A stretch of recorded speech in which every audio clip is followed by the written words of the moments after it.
오늘 우리에게 주신 하나님 말씀 데살로니가전서 5장 1절에서부터 3절까지 봉독해 드리겠습니다. 형제들아, 때와 시기에 관하여는 너희에게 쓸 것이 없음은 주의 날이 밤에 도적같이 이를 줄을 너희 자신이 자세히 알미라. 저희가 평안하다 안전하다 할 그때에 잉태된 여자에게 해산 고통이 이름과 같이 멸망이 호련히 저희에게 이르리니 결단코 피하지 못하리라. 아멘. 그동안도 모두들 평안히 잘 지내셨겠지요.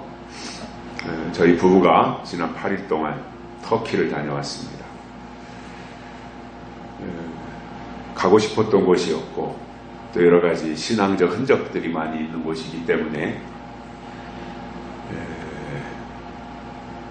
이렇게 벼르고 벼르다가 갔는데 개인적으로는 기대 이상으로 많은 성과를 거뒀습니다.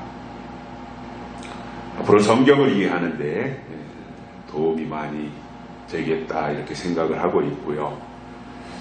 말씀을 전하는 데 있어서도 보고 말하는 것이 가장 확실한 거잖아요. 그래서 큰 유익이 되리라 이러한 생각을 가지고 있습니다. 아쉽다고 하는 것은 터키에는 바울이 활동한 지역입니다. 그래서 이제 소아시아다 이렇게 터키라고 하는 나라가 97%는 아시아이고 3%가 유럽인데 그 나라 전체가 이제 유럽에 소속이 되어 있지요. 3%의 땅을 가지고 유럽에 소속을 둔 좀 특별한 지역이기도 한데 바울이 활동했던 소아시아 쪽 일부를 보았고 노아와 아브라함이 활동했던 하란이나 아라랏산 이런 지역은 가보지를 못했습니다.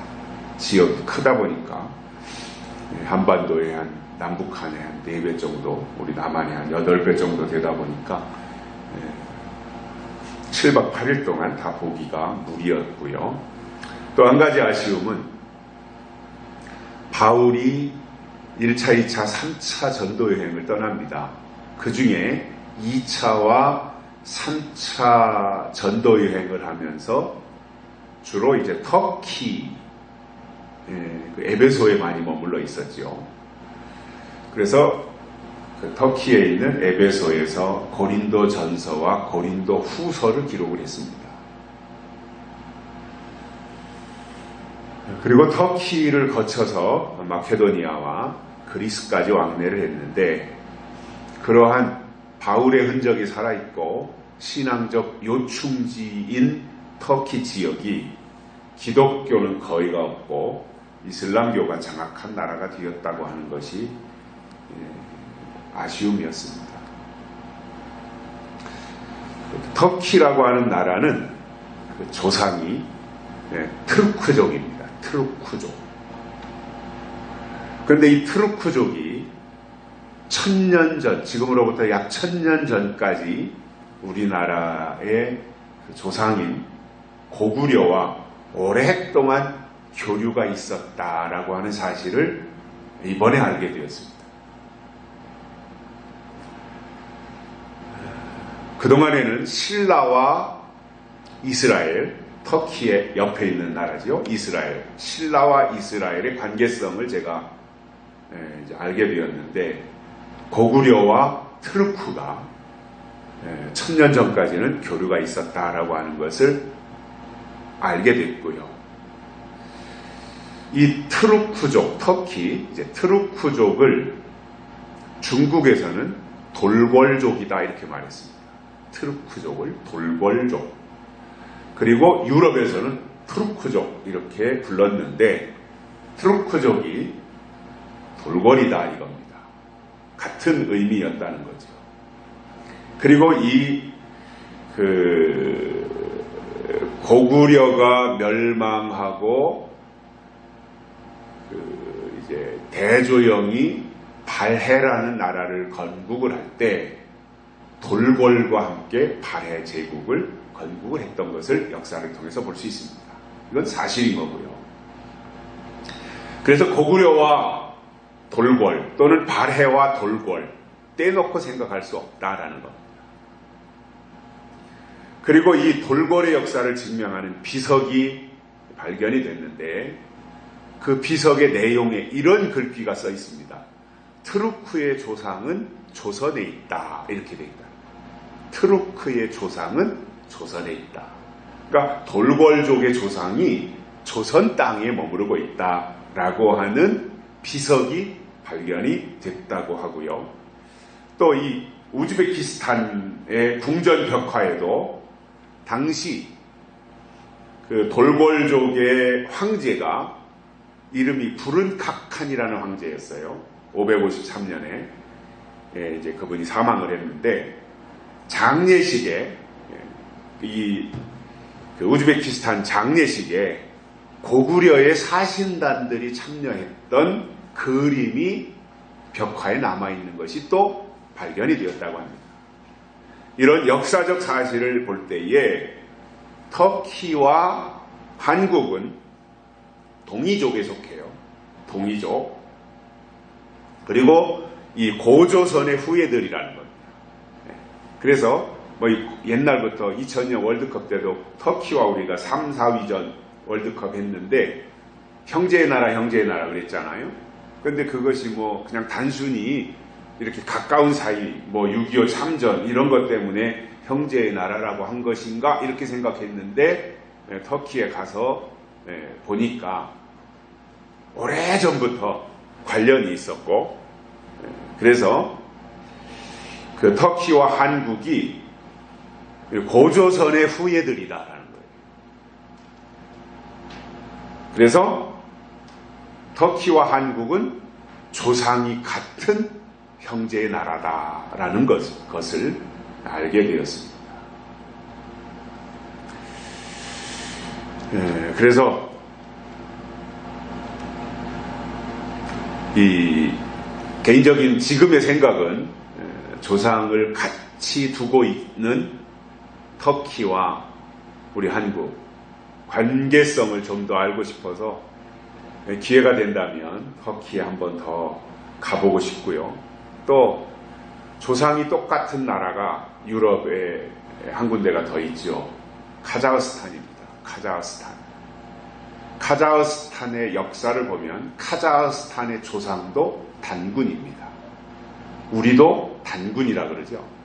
그래서 단군의 나라 카자흐스탄이라고 하는데 거기도 한번 가서 어떠한 역사적 흔적들을 찾아보고 싶다라고 하는 생각을 가지게 됩니다. 그래서 제가 이제 가이드한테 일부러 물어봤어요. 터키에 있는 한국 가이드도 있지만 터키에서 한국말을 하는 터키 현지인이 이제 가이드를 하는 경우도 있어요. 한국어를 전공을 하고 그 가이드한테 물어봤어요. 그러면 터키와 우리 한국이 형제의 나라라고 하는데 역사적 자료들을 통해서 고조선의 후예라고 한다면 그러면 그 터키 아라라산이 있거든요. 노아의 방주를 지었던. 그러면 노아의 홍수 때 다 멸망을 하고 셈, 함, 야벳이 살아남아서 그 후손들이 또 퍼진 건데 그러면 터키가 셈족이냐 셈의 후손이냐 그렇게 물었더니 그렇다는 거예요. 그렇다면 한국과 터키의 연관성을 성경적으로도 일치시킬 수 있겠다 이런 생각들을 가지게 되면서 저 나름대로는 소득을 얻었다 이렇게 생각을 합니다. 자세한 내용들은 또 두고두고 이야기할 기회가 있을 것 같고요. 오늘 본문 말씀 1절에 보시면 형제들아 때와 시기에 관하여는 너희에게 쓸 것이 없다 이렇게 말합니다. 이 의미가 좀 특별한 의미예요. 데살로니가 교회 성도들에게 지금 바울이 편지를 쓰면서 때하고 시기에 관하여는 너희에게 더 이상 할 말이 없다. 그러면 바울이 왜 이렇게 말씀하셨는가?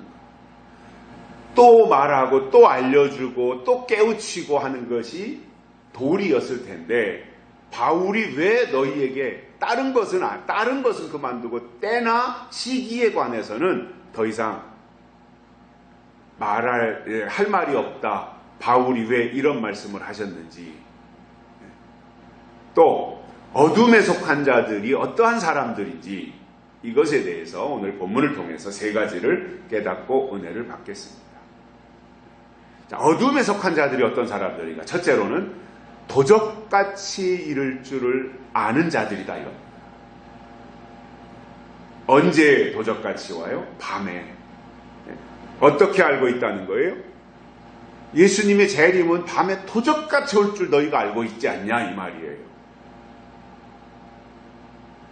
이것을 자세히 알고 있지 않느냐 너희가. 다시 말하면 예수님이 다시 오실 것을 믿고 기다리기는 하는데 어느 날 갑자기 밤에 도적이 오는 것처럼 그렇게 예수님이 오실 것이다라고 생각하고 있지 않느냐 이렇게 말씀하고 있다라는 겁니다. 잘못 알고 있다는 말입니다. 지금 너희가 잘못 알고 있다라는 거예요. 자, 그래서 저는 그런 생각들을 가져봅니다. 잘못된 지식은 교정이 어려워요. 차라리 백지는 괜찮은데 뭔가 잘못 쓴 것을 지우고 다시 쓰려면 몇 배로 더 어려운 거잖아요. 그래서 머릿속에 입력되는 지식도 잘못된 지식이 들어가면, 예를 들어서 무슨 이단의 사상이라든가 시한부 종말론의 가르침이라든가 이러한 이상한 교리들이 잘못된 지식으로 그의 뇌리 속에 기억이 되어지면 그것을 수정시키고 교정하기는 참 어려워요. 그래서 선지식이 중요한 거예요. 어떤 지식을 먼저 받아들이느냐 이게 중요한 거예요. 그래서 올바른 교육을 시키는 게 참 중요한 겁니다. 저는 이 어떤 신앙적으로도 바른 교훈과 바른 교리를 제대로 배우는 것이, 올바로 배우는 것이 중요하다라고 생각을 하고요. 이 사회에서도 어떠한 역사 교육을 정석으로 가르치는 것은 중요하다. 이러한 생각들을 많이 하게 됩니다. 오늘 이 시대는요, 이념적으로 좌파다, 우파다, 좌파 정권이 들어서면 좌파에게 유리한 이념적 역사 교과서를 만들고, 우파 정부가 들어서면 우파적 시각에서 우파적으로 역사 교과서를 만들고, 지금 우리가 뭐 박근혜 정부 때 그렇게 하다가 또 문재인 정부 들어서 또 교과서를 바꾸는데, 이번에 바뀌는 교과서를 보면은 주적이 북한이다. 북한이 지금까지는 우리가 주적이라고 생각해 왔는데 주적이라는 것을 빼고, 우리나라를 자유민주주의에서 그냥 자유자를 빼고 민주주의로 하고, 이러한 심각한 문제들이 발생하고 있거든요. 그런데 이러한 것들이 어떠한 진영 논리에 의해서, 우파냐 좌파냐 이것에 의해서 만들어지기 전에 옳고 그름에 대한 판단력을 가질 수 있도록 교육이 되어야 된다는 거예요. 진영 논리에 따라 좌우되는 것이 아니라 옳으냐 그르냐의 논리로 교육을 시켜야 올바른 판단력을 가지게 되고, 그래서 그것이 올바른 어떤 사회성이라든가 올바른 이념이라든가 올바른 가치나 올바른 국가관이나 그들이 또 신앙세계로 들어갔을 때 올바른 신앙체계를 구축할 수 있게 되는 이 모습으로 성장할 수 있게 되는 겁니다. 그런데 데살로니가 교회는 특별하게 예수님의 재림에 대해서 관심이 많았던 교회예요.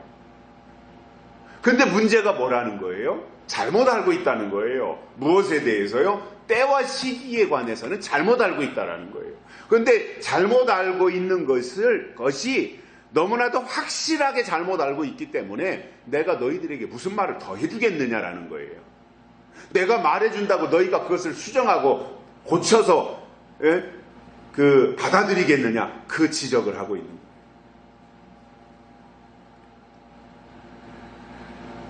자, 우리에게 중요한 것은요, 이 말씀을 누구에게 하셨는가에 대한 대상을 파악하는 게 중요한 겁니다. 자, 그러면 오늘 1절에서 3절까지 이 말씀은 때와 시기에 대해서 알지 못하는 자들에게 주신 내용이다 이겁니다.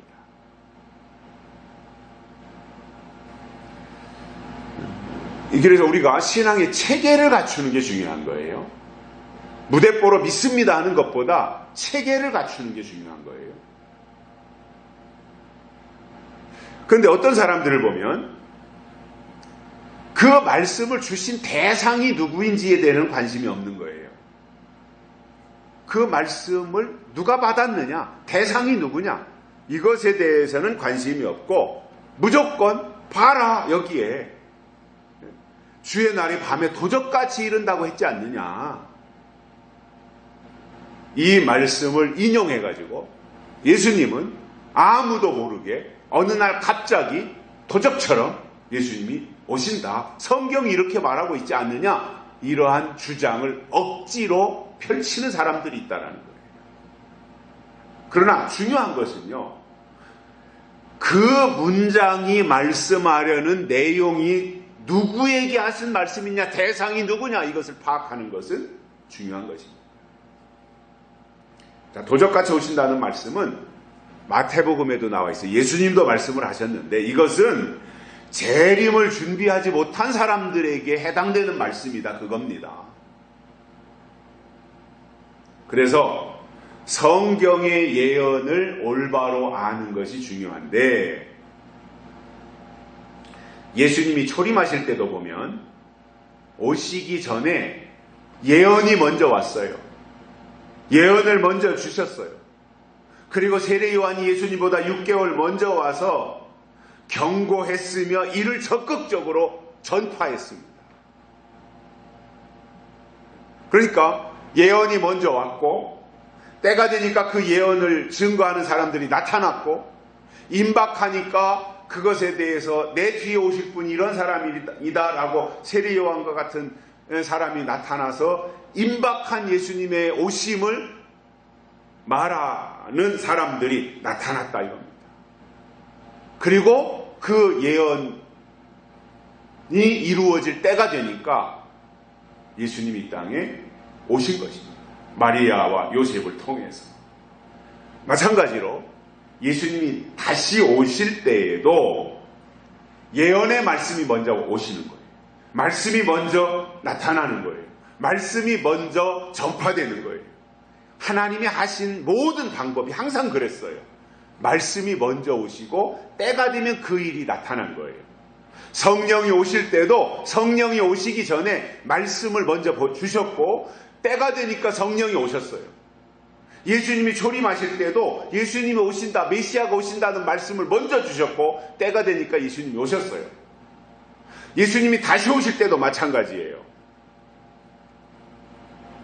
예언의 말씀을 먼저 제공해 주시고, 때가 되면 예수님이 이 땅에 재림하신다는 것입니다.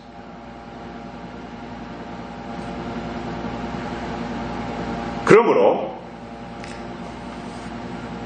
예수님의 재림을 성경적으로 알고 있어야 재림 직전에 있는 일을 우리가 받아들일 수도 있고 대피할 수도 있는 거예요.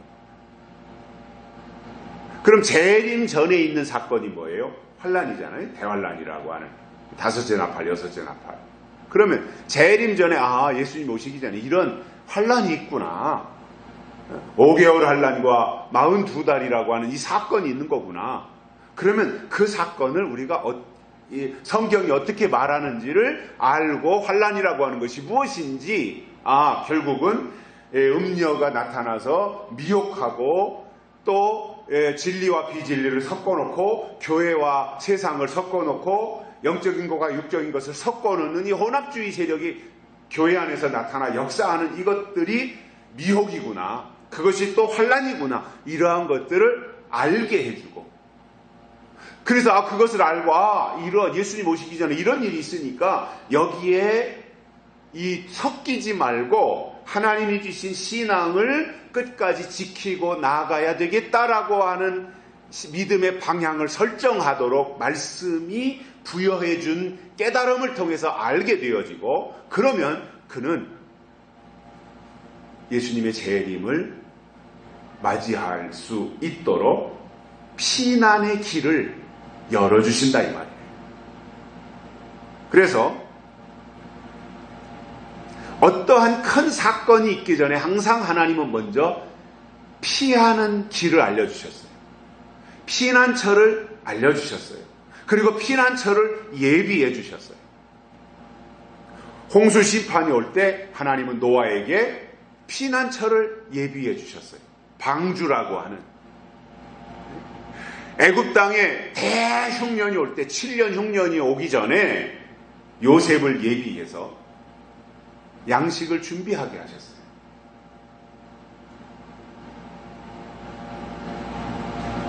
이와 같이 하나님은 이러한 과정 속에서 어떠한 큰 역경, 큰 환난, 이러한 것이 있기 전에 먼저 피난처 또는 예비처를 준비하게 하시더라 이겁니다.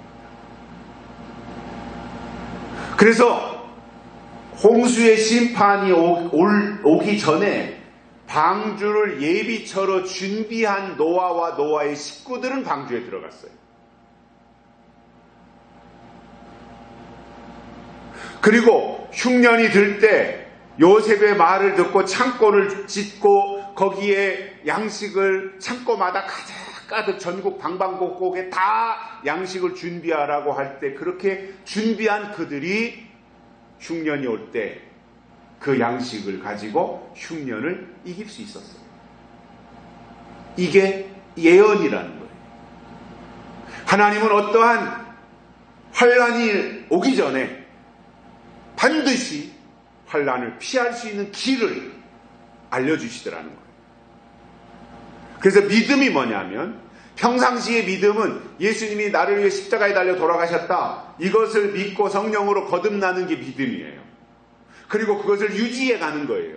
성령 안에서 예수님의 보혈로 죄사함 받고 그러면서 우리가 계속해서 믿음을 유지해 나가고 믿음, 하나님이 주신 믿음을 우리 안에서 이렇게 발전시켜 나가는, 성장해 가는 이것이 믿음이에요. 그런데 그러한 평상시에 그러한 일들을 꾸준하게 유지하다가 때가 되어서 한 단계 시대가 바뀌고 또 하나님의 법이 바뀌어가는 그 시점에서는 지금까지 간직해왔던 믿음에다가 한 가지 더 첨가해서 때를 분별하고 법을 알 수 있는, 시기를 알 수 있는 이것이 보충이 되어야 된다.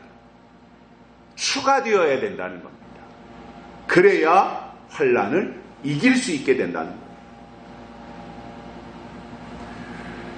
그러므로 올바른 지식을 바탕으로 준비하는 것은 사는 길을 예비하는 것입니다. 잘못된 지식은 멸망으로 가는 거예요. 그러나 올바른 지식은 사는 길로 인도하는 거예요. 두 번째로 이 어둠에 속한 자들은요, 평안하다, 안전하다라는 생각으로 일관하고 있다라는 겁니다. 그런데 일반적인 의미에서 보면 평안과 안전은 최고의 선물입니다. 우리가 늘 평안하다. 나의 마음속이 늘 평안해. 나의 마음속이 늘 평안해. 악한 죄 파도가 많으나 나의 마음은 늘 평안하다. 이러한 복이 어디 있어요? 그죠? 안전. 사람은요, 이 안전에 대한 본능이 있잖아요. 욕구가 있잖아요. 나를 지키고자 하는, 나를 보호하고자 하는 것이 있잖아요. 그런데 우리가 늘 안전한 곳에 거한다. 이게 얼마나 큰 축복. 일반적인 의미로 이 세상을 살아가면서 평안과 안전은 굉장한 은혜인 겁니다. 그러나 적군이 침투해 온다든가 아니면 큰 지진이 발생할 조짐이 보일 때는 평안하다 안전하다고 말할 때가 아닙니다. 그때는 재빨리 알려서 대피하도록 하는 것이 급선무잖아요. 그러니까 평상시에는 평안하다 안전하다라고 평화의 때를 구축해 나가는 것이지만 예기치 않은 어떠한 재난이나 전쟁이나 이러한 것이 닥쳐올 때는 재빨리 거기에서 대피하도록 해주는 것이, 사는 길을 알려주는 것이 도움을 주는 거잖아요.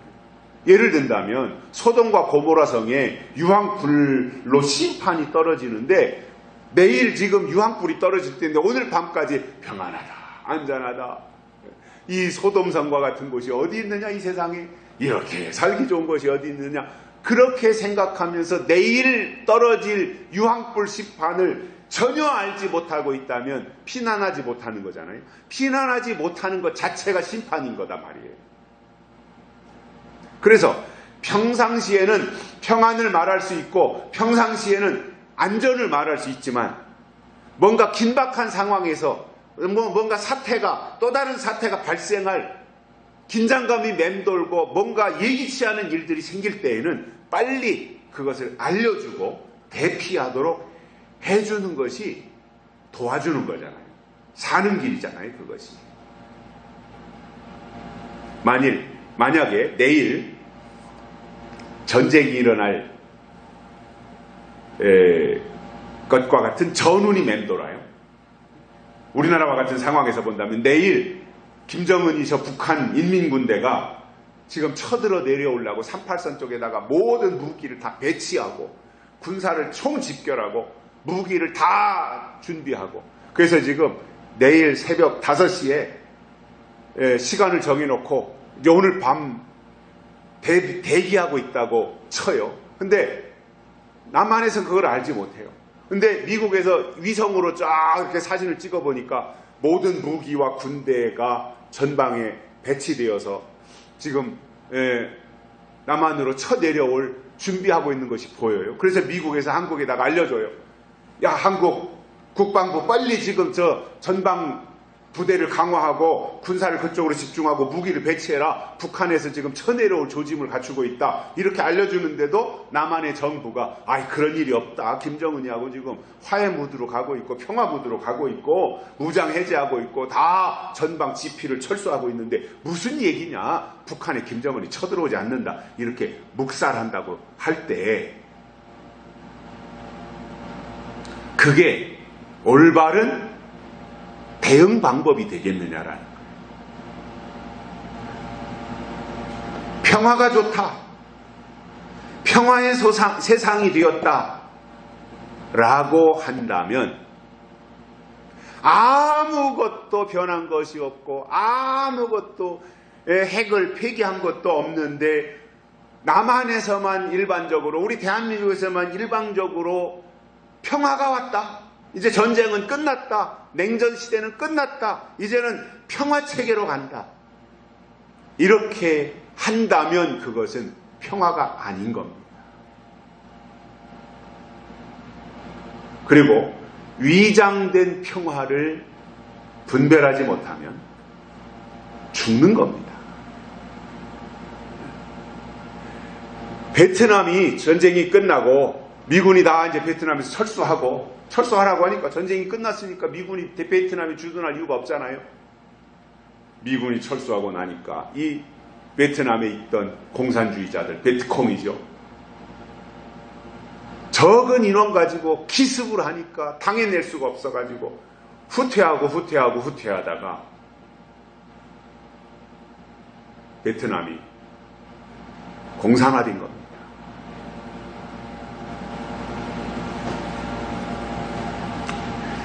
우리가 캄보디아의 비극을 알고 있죠. 200만 명이 죽었어요. 캄보디아에서.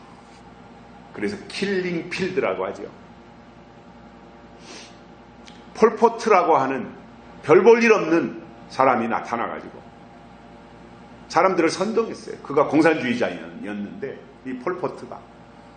그래가지고 몇 년 전에도 제가 캄보디아를 가봤습니다마는 자연 유산이 어마어마해요. 그 캄보디아 옛날 이름이 크메르인데 크메르의 어떤 역사, 옛날에 그렇게 발전했던 도시였는데 이 폴포트라고 하는 정신병자 같은 이 사회주의자가 나타나가지고 혁명을 일으켜서 반란을 일으켜가지고 정권을 장악했습니다. 그리고 한 일이 뭐냐? 캄보디아에서 교수, 공무원, 교사, 지식인 이 사람들을 다 죽여버렸어요. 그때 죽은 인원이 200만 명.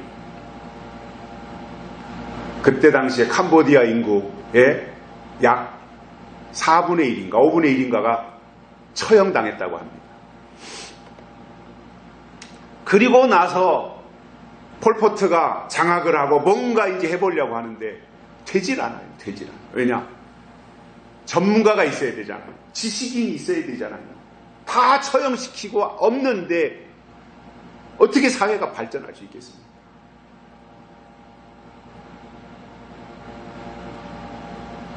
그러니까 캄보디아는 지금도 공항에 들어갈 때 공항세를 따로 받아요. 1달러. 다른 나라는 그런 게 없거든요. 공항에 들어가면 그냥 들어가는 건데 1달러를 따로 다 내야 되는 거예요. 그리고 못 사는 나라고 지금도 아마 아시아에서 제일 가난한 나라가 캄보디아일 겁니다. 지금. 왜냐?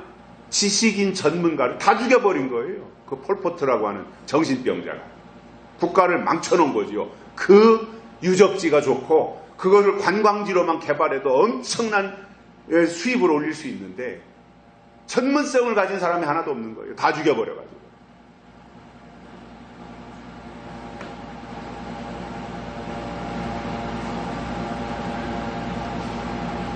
저는 이러한 어떤 세상의 역사들을 보면서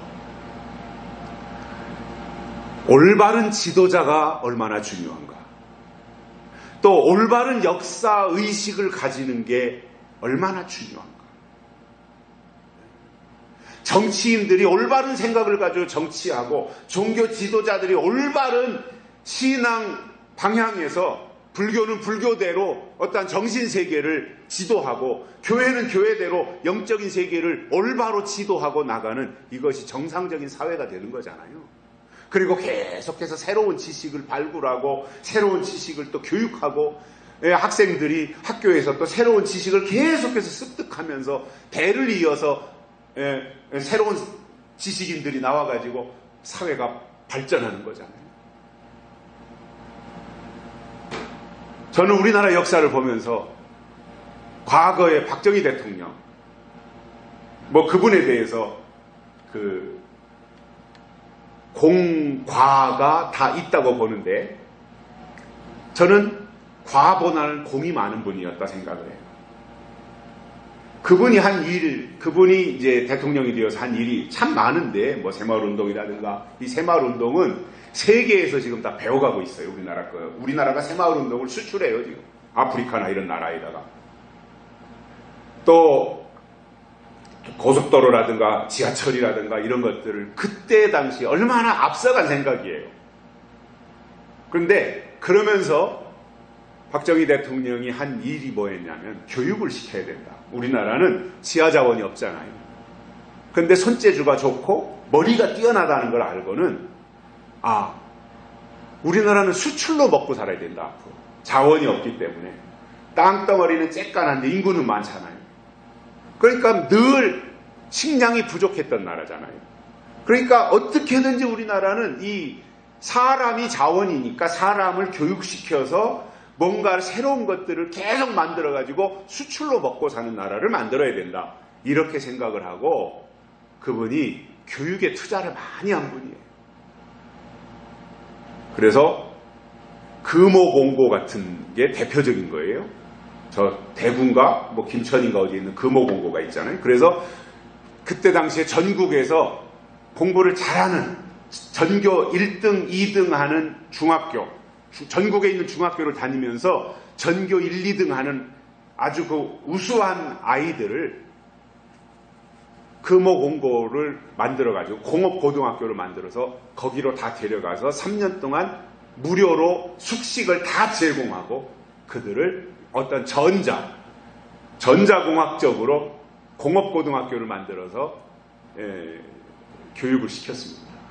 3년 동안 무료로 다 교육시키고 기숙사까지 다 만들어서 거기서 먹고 자게 사관학교처럼 그렇게 하고는 이게 공짜로 주면 안 되잖아요. 저는 지금도 무상급식, 복지 이것을 별로 좋아하지 않는데 왜냐? 어디선가 나와야 주는 거기 때문에. 그리고 사람이 공짜에 길들여지면은 안 되거든요. 그런데 박정희 대통령이 어떻게 했냐? 3년 동안 공짜로 다 교육을 시키고 그들이 또 대학을 가게 되면 공대 쪽으로 다 가서 연장 교육을 하게 하는데 군복무, 그때 당시에 36개월 군복무할 때인데 대신 하사관으로 군대를 가서 3년 고등학교에서 훈련을 무상교육을 받은 아이들이 7년 군대로 하사관으로 군대 가서 7년 복무하는 거죠. 그래가지고 그들이 그때 당시에 공고에 가서 교육을 받고 공대로 가고 또 군대에 가서도 그러한 관련 부서에서 근무를 하는데 사병으로 한 것이 아니라 하사관으로 하니까 월급도 제법 많이 받았고요. 사병들보다는. 그러면서 그들이 국가의 자산이 된 겁니다. 저는 교육이 중요하다고 생각해요. 우리나라가 이렇게 발전한 것은 교육의 역할이 커요. 미국의 지금 대통령 트럼프 이전에 오바마 대통령 때도 한국의 교육을 본받아야 된다 이렇게 얘기할 정도였어요. 세계에서 교육은요 이스라엘 다음에 우리 한국이에요. 교육열이 매우 높잖아요. 근데 이 교육을 받는 데 있어서 전교조나 이런 교사들에 의해서 좌파 성향의 교육이 아니라 우리나라의 체제가 무엇이냐, 우리 대한민국이 무엇이냐, 대한민국의 어떤 정체성이 뭐냐, 대한민국이 어떻게 해서 생겨난 나라냐, 뭐 이런 것에 대해서 올바른 교육을 바탕으로 하고 그 위에 무슨 다른 어떤 그 사회주의에 대한 교육을 한다든가 이렇게 가면 바른 역사관 위에 다른 것들을 받아들일 때 그것이 내 것으로 소화시키는 데 도움이 되지만 아무것도 모르는 아무것도 없는 그 위에다가 사회주의 교육을 시킨다면 대한민국의 정체성은 없어지는 거잖아요. 그래서 저는 사회교육도 국가의 정체성을 알게 하는 교육이 기본이 돼야 된다 생각을 하고요. 신앙적으로도 마찬가지로 교회는 성경을 기반으로 한 올바른 교육이 돼야 된다. 그래야 그가 그 교육을 근거로 해서 진행하면서 다가올 환난과 예수 그리스도의 영광스러운 재림을 준비할 수 있다라는 거예요. 이게 올바른 교육에서 나오는 거예요. 근데 이런 것에는 등한시하고 교회가 맨날 복이나 받으라고 하면서 평안과 안전만 말한다면, 땅의 복만 말한다면, 땅의 형통만 말한다면 그것은 하나님의 방법은 아니다라는 겁니다. 그래서 평안의 때에는 평안을 말하면 되지만 시대가 바뀌는 때에는 바뀌는 것을 알려줘야 된다 이거예요. 그래서 어떻게 믿고 어떻게 인도함을 받아야 하는지에 대해서 알려줘야 되는 것이 마지막 시대에 교회가 해야 될 역할이라는 겁니다. 그런데 잠자는 교회이거나 때와 시기에 대해서 관심이 없는 교회는 환난이 무엇인지, 환난이 언제 오는지, 환난이 어떻게 오는지, 환난이 어디로 오는지 이런 것에 대해서 아무것도 알지 못하기 때문에 코앞에 환난이 왔는데도 평안하다, 안전하다 이것만 말하고 있다면 그것이야말로 어리석음이고 그야말로 불법한 자들이다 이겁니다. 그래서 성경이 말하는 불법의 핵심이 뭐냐? 때를 모르는 거예요. 세 번째로는 어둠에 속한 자들에게는요, 멸망이 홀연히 임한다 이겁니다. 그런데 이 홀연히 임하는 방법을 바울이 어떻게 설명했느냐 하면, 잉태된 여인에게 해산의 고통이 이름과 같이 갑자기 임하는데, 이런 현상이 올 때 피할 수 있겠느냐는 거예요. 준비하지 못했는데 준비하지 못한 자에게 찾아오는 멸망을 피할 수 있겠느냐. 여기서 멸망은 적그리스도가 나오는 거예요. 여섯째 나팔이라는 겁니다. 그런데 이러한 것에 대해서 때와 시기에 대해서 아무것도 모르고 옛날 방식대로 믿기만 하면 된다고 생각하면서 안일하게 대처하고 있다 보면, 그런 사람들에게 적그리스도는 어느 날 갑자기 나타날 것이고, 전혀 대비하지 못하는 사람들이 적그리스도를 이길 수 있겠느냐는 거예요. 모르는데 어떻게 이겨요? 그래서 아는 게 힘이라 그러잖아요. 아는 게 힘이다. 지식이 힘이다 그럽니다. 군대에 가면 화생방실에 들어가요. 방독면을 쓰고, 유격훈련 때. 근데 유격훈련장 들어가면서 방독면을 쓰고요, 이제 가스실 들어가야 되잖아요.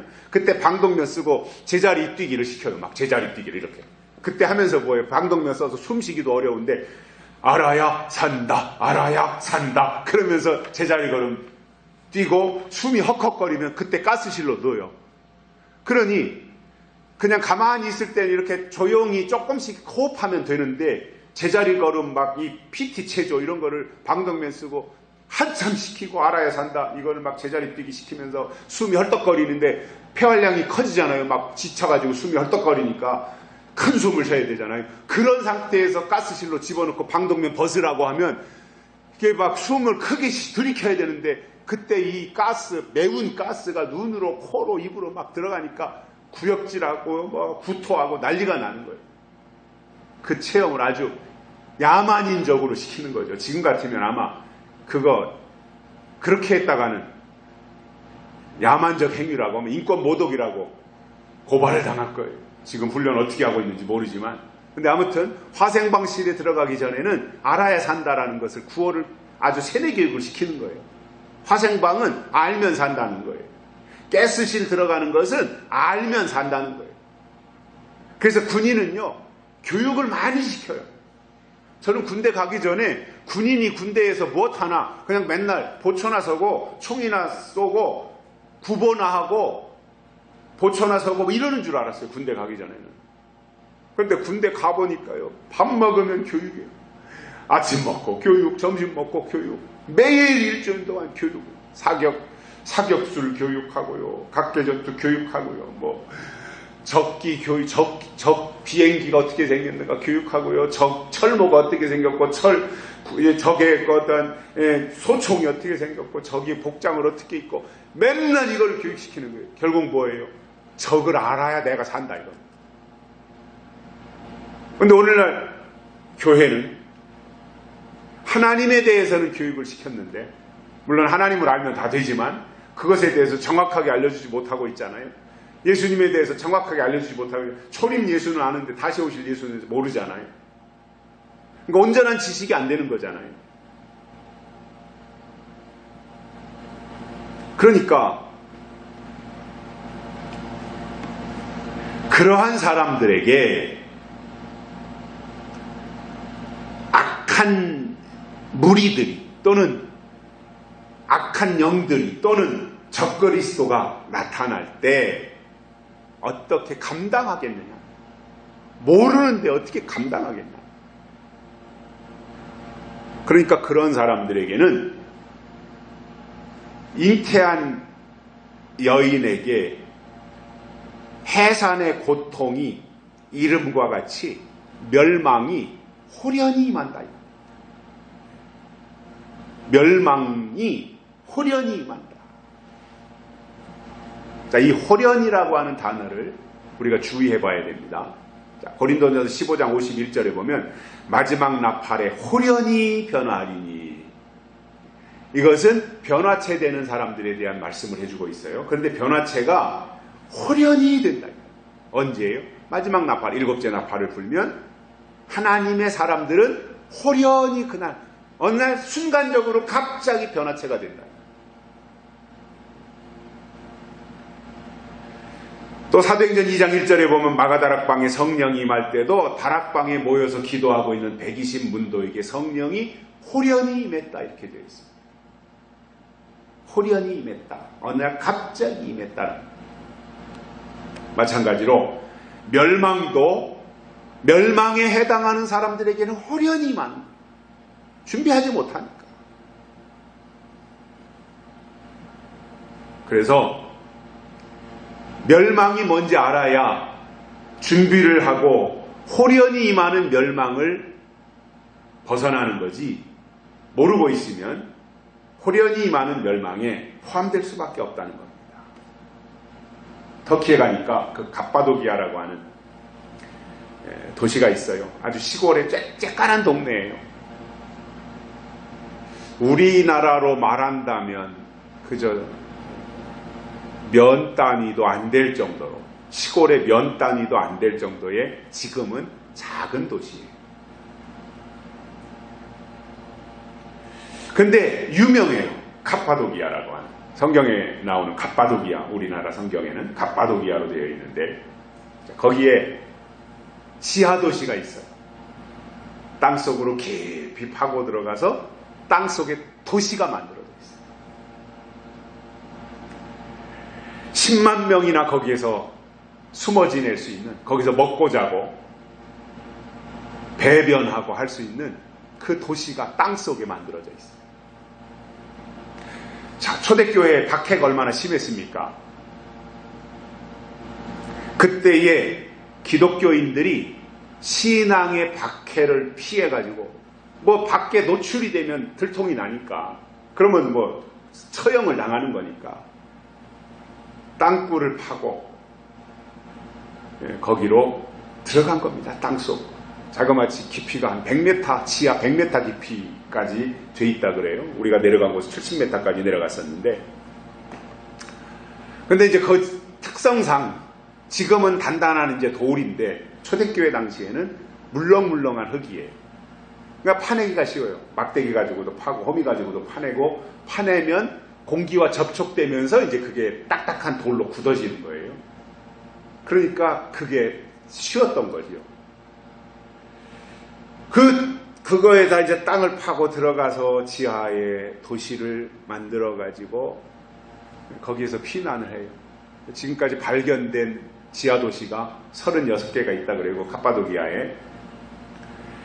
근데 몇 개가 더 있는지는 모르는 거죠. 아직 현재 발견된 것만 그러니까.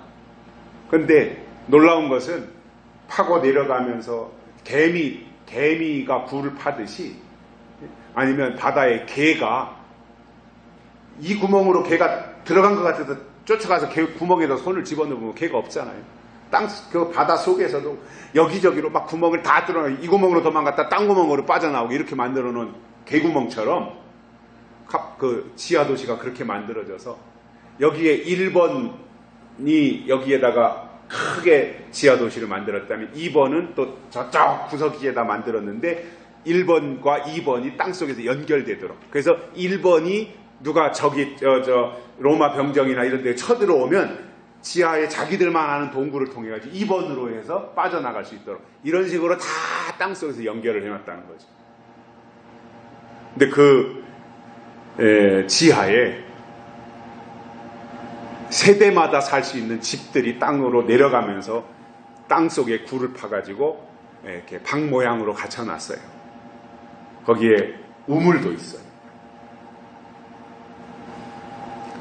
그리고 여럿이 모여서 예배 드릴 수 있는 공간도 있어요. 그 안에.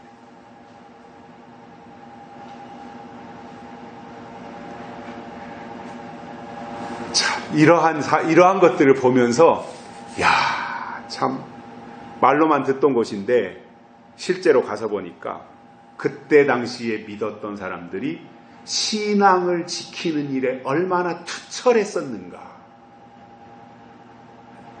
믿음을 생명처럼 소중히 여겼던 사람들이었구나.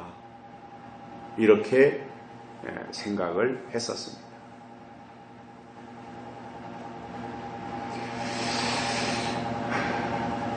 이렇게 준비하는 사람들에게 멸망이 호련히 임할까요?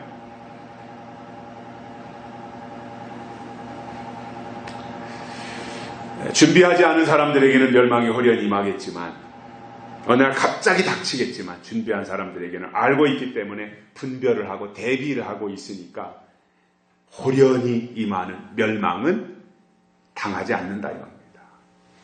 그래서 믿음은 하나님의 때를 준비하는 것이고요. 이때 필요한 것이 하늘의 지혜이며 이것으로 환난을 이기는 것입니다. 그러나 아무리 인간적으로 영리하고 똑똑하다고 할지라도 영적인 일에 무관심하고 하늘의 법을 알지 못한다면 그는 어두움에 속한 자이기 때문에 갑자기 임하는 환난을 이겨낼 수가 없습니다. 계시록에서 어둠은 황충이 나올 때 나타나는 현상입니다. 무저갱에서 나온 연기. 그것이 그 연기가 해와 공기를 다 어둡게 하고 거기서 황충이가 나온다 그랬어요. 그때에 어둡게 되면 분별 못하고 어둡게 되면 황충이에게 사로잡히고 황충이에게 사로잡히면 환난을 이길 수 없다는 것입니다. 자, 그러면 황충이를 이기는 방법이 뭐예요? 어둠을 이기는 유일한 방법이 있어요. 어둠을 이기는 유일한 방법은 빛을 비추는 거예요. 그렇죠? 어둠은 물러가라고 아무리 소리친다고 해서 어둠이 물러가는 것이 아니라 빛을 비추면 어둠이 물러가는 거예요. 그럼 황충이가 어둠이라면 황충이를 이기는 길이 뭐예요? 빛이에요. 그래서 황충이는 빛으로 이기고 밝음으로 이기는 거예요. 내 영이 밝아지면, 내 심령이 밝아지면, 내가 영적으로 밝아지면 황충이를 이긴다 그 말이에요. 어둠을 이긴다 이 말이에요.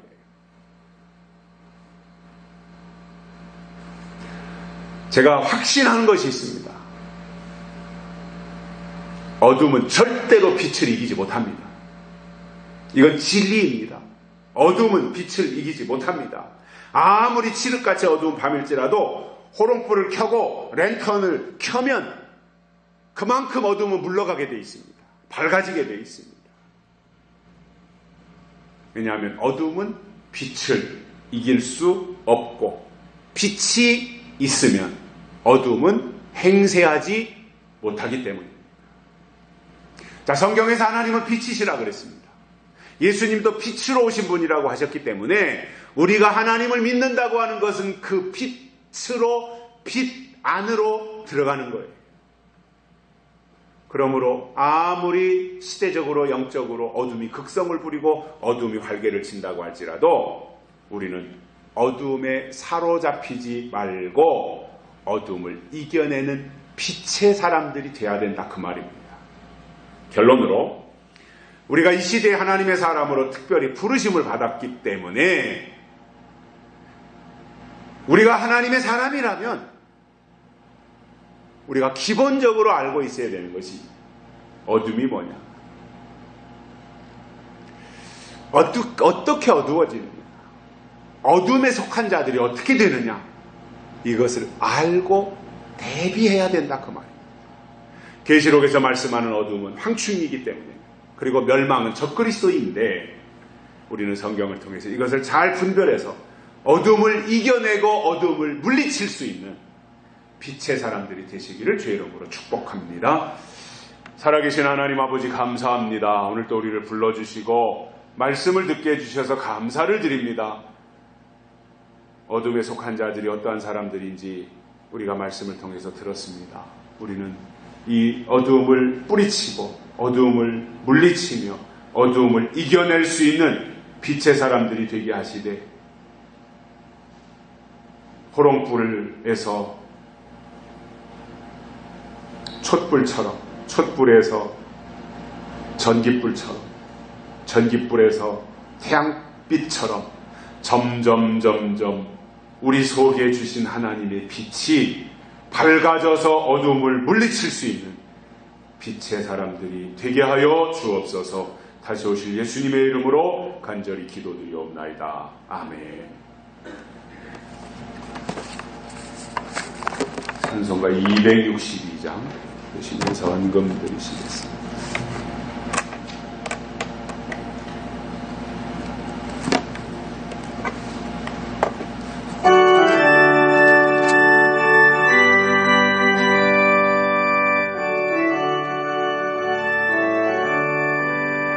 어두운 죄악 길에서 목자 없는 양같이 모든 사람 길 찾아 헤맨다. 자비하신 하나님 독생자를 보내사 너를 지금 부르니 오시오. 이때라 주의 긍휼 받을 때가 이때라. 지금 주께 나와 겸손하게